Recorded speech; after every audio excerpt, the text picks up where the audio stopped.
वृंदावन के रास में पहुँचे जाय महेश, मिल सखियन के झुंड में धर गोपी को भेष। वृंदावन के रास में पहुँचे जाय महेश, मिल सखियन के झुंड में धर गोपी को भेष।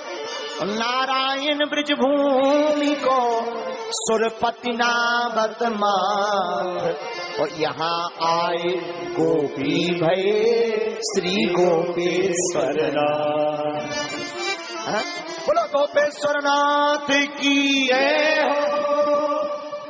सांप ने वो पिन छोड़ दी, घूंघट छूटो, बंसी बजी, शंकर जी नाचे, नाग भी भीतरी भीतर नाचो। और फिर क्या, सिर से खिसक गई जब वो साड़ी खिसक गई तो सब जने चौंक गए, हती तोती गोपी बन गए गोपा। लेकिन सब चौंके, भोले बाबा वे भी लगे नचने।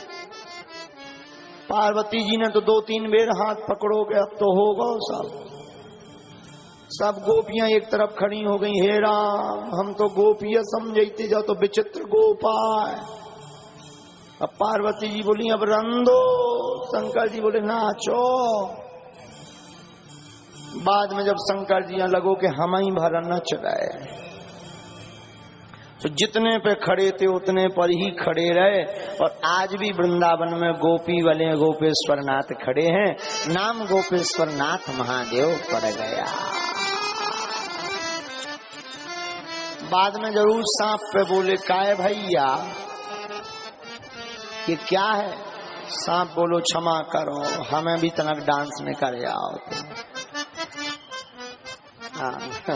ये हमारी निजी मत है, कथा का क्रम नहीं है। निज मत भाव तो रख सकते हैं, भाव है ऐसा हुआ होगा हम गे। लेकिन ये मत पूछना कि वो सांप कहाँ का था।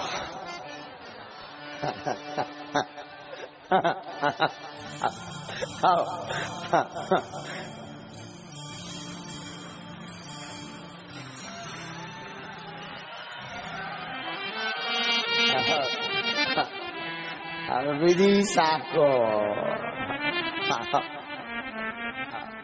अब जो ना पूछियो को किसके खेत का, हो सकता बटुक जी के खेत को। लेकिन हाथों तई को पंडित जी तुम्हारे भी खेत को तो ना, तो देखियो काल बिल में। अच्छा, सांप दिल में हो या ना हो पर माधव दिल में होना। सांप दिल में हो या ना हो पर माधव को दिल में होना चाहिए। बोलो सीताराम। विनोद में बात जरूर है पर बात बहुत गहरी है। दिल में माधव होना चाहिए। बोलो सीताराम। जोर से बोलो।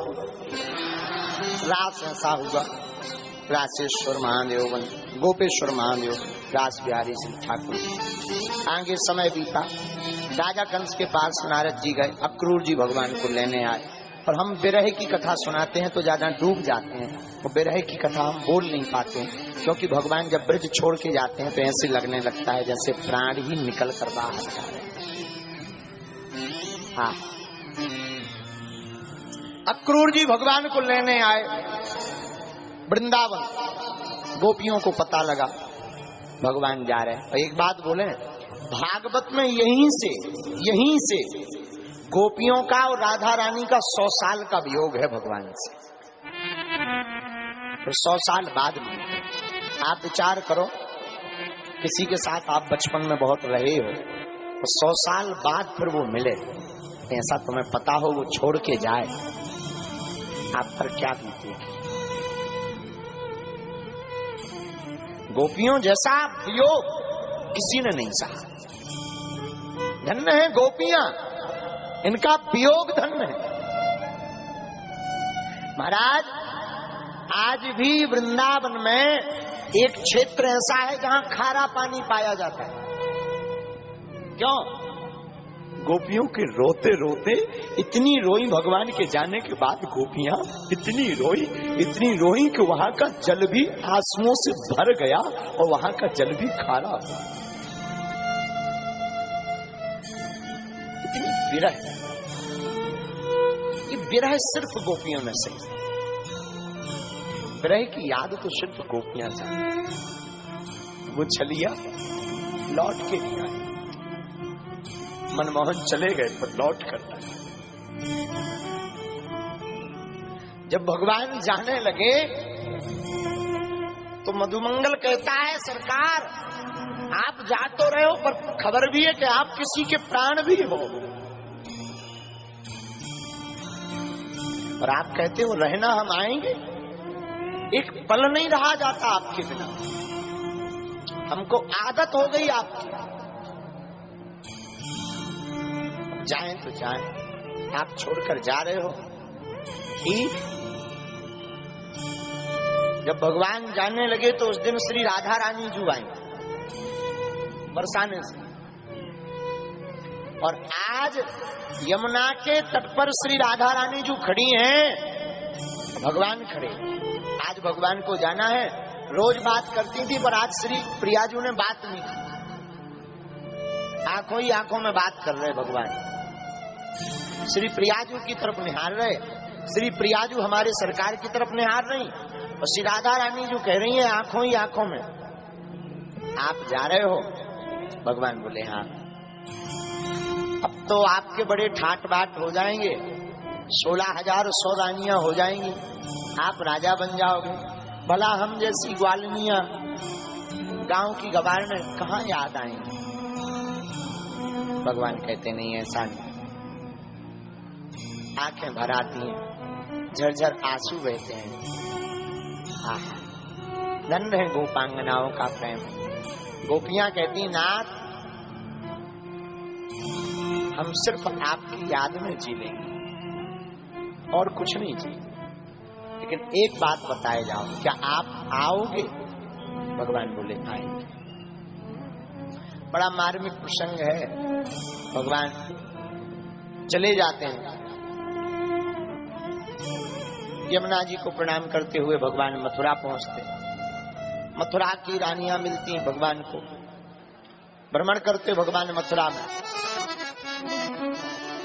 धोबी मामा जी का वध करते भगवान, सुदामा नाम के माली के घर पर जाकर कृपा करते। 3 जगह से टेढ़ी कुब्जा पर कृपा करते।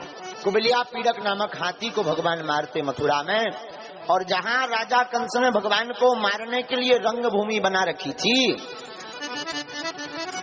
हमारे ठाकुर जी आहा हमारे माधव चितचोर उसी रंग भूमि में प्रवेश कर जाते हैं।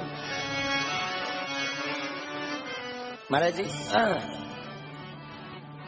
हमको ब्रिज की बड़ी याद आती,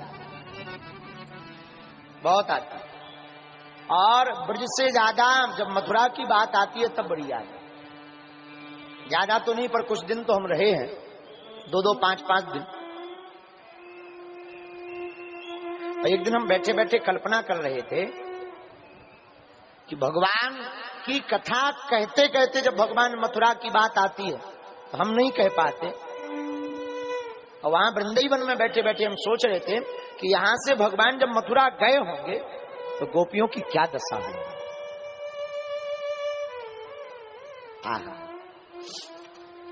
भगवान ने हाथी का वध किया, कुबलिया पीड़क का।